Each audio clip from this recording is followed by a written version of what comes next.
Today, we shall witness the signing into law of the fiscal year 2023 General Appropriations Act. May we request the President to sign House Bill number 4488.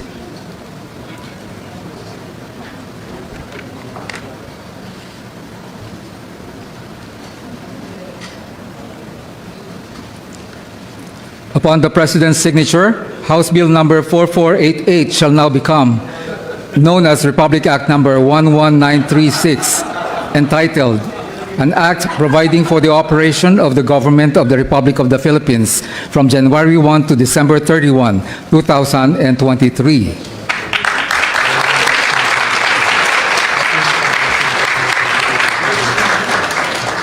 Standing as witness are Vice President Sara Duterte Carpio, Senate President Juan Miguel Zubiri, House Speaker Ferdinand Martin Romualdez, Executive Secretary Lucas Bersamin, Finance Secretary Benjamin Jokno, Budget and Management Secretary Amina Pangandaman, National Economic and Development Authority Secretary Arsenio Balisacan, Special Assistant to the President Antonio Ernesto Lagdameo Jr., Presidential Legislative Advisor Mark Leandro Mendoza, Senate Majority Leader Joel Villanueva, Senator Juan Edgardo Angara, Senator Amy Marcos, Senator Cynthia Villar, House Majority Leader Jose Dalipe,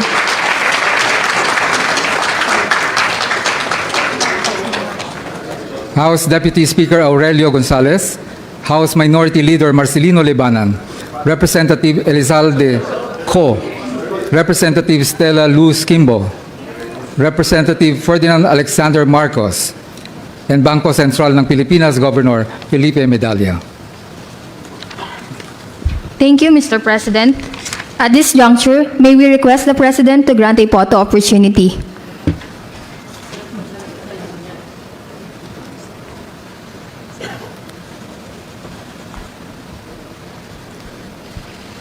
Thank you, Mr. President. May we request the witness to take their respective seats.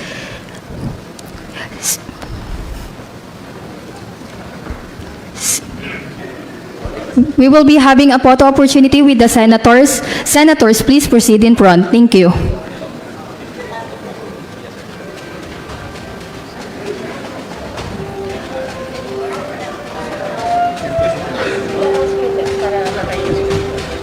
For the next batch, we would like to request the first batch of the House of Representatives. Please prepare. Thank you.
DBM officials and staffs, please prepare.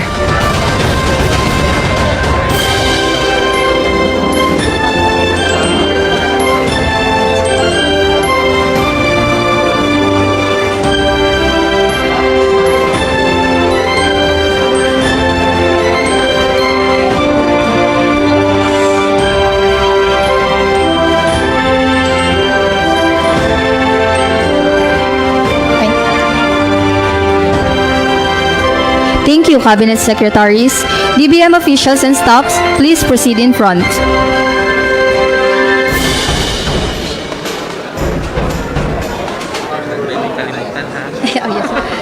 Congressional Secretariat and PLLO officials, please prepare.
Thank you, Batch 5. May we request Congressional Secretariat and PLLO officials to proceed in front.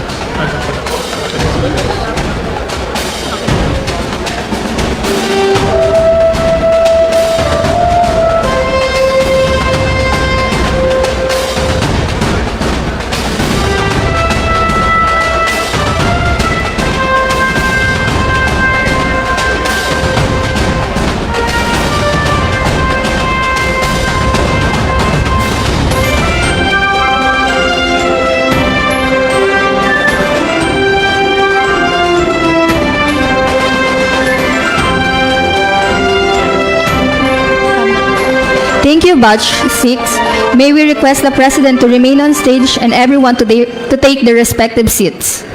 At this point, may we invite the Executive Secretary Lucas Bersamin to introduce our keynote speaker.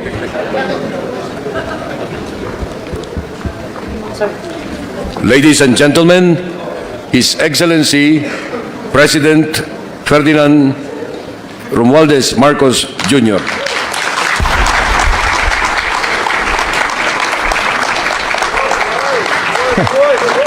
Thank you very much for your introduction, our Executive Secretary, Secretary Lucas Bersamin.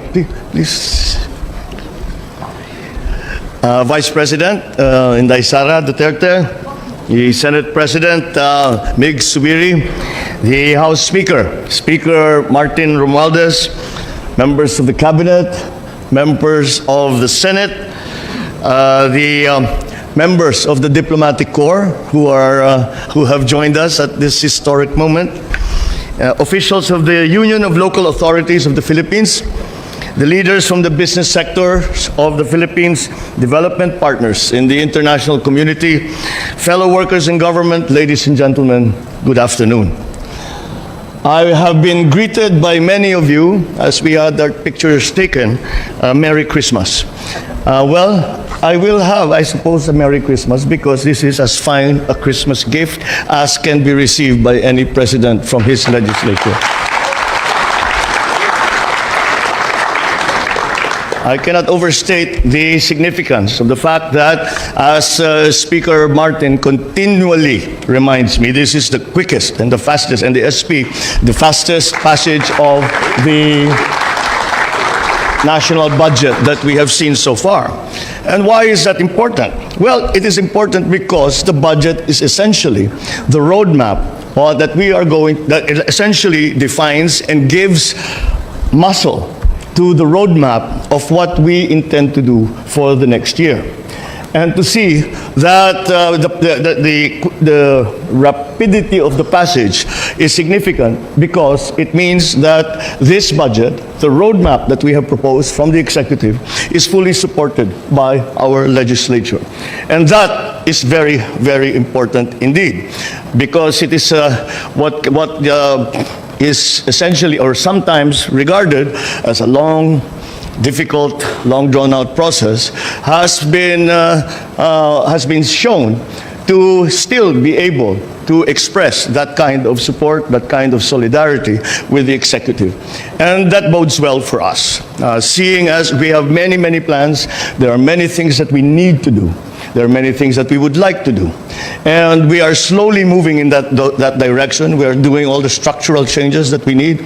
The legislature has been very cooperative in making what amendments that we find are necessary to the laws in terms of investment, in terms of our financial policy, all of these elements that are important for us to position ourselves in the new I nearly said new society, in the new economy after the pandemic.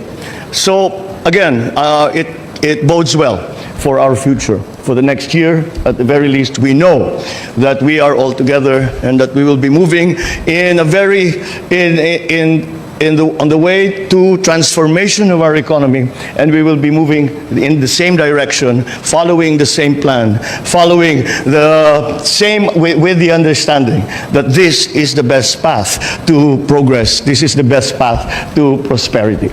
So it is a very important day.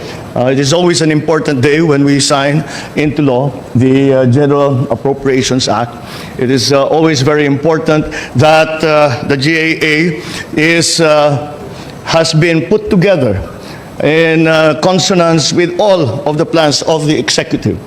And that kind of coordination and that kind of synergy that we will gain from that is going to be an essential part of the way that we move forward.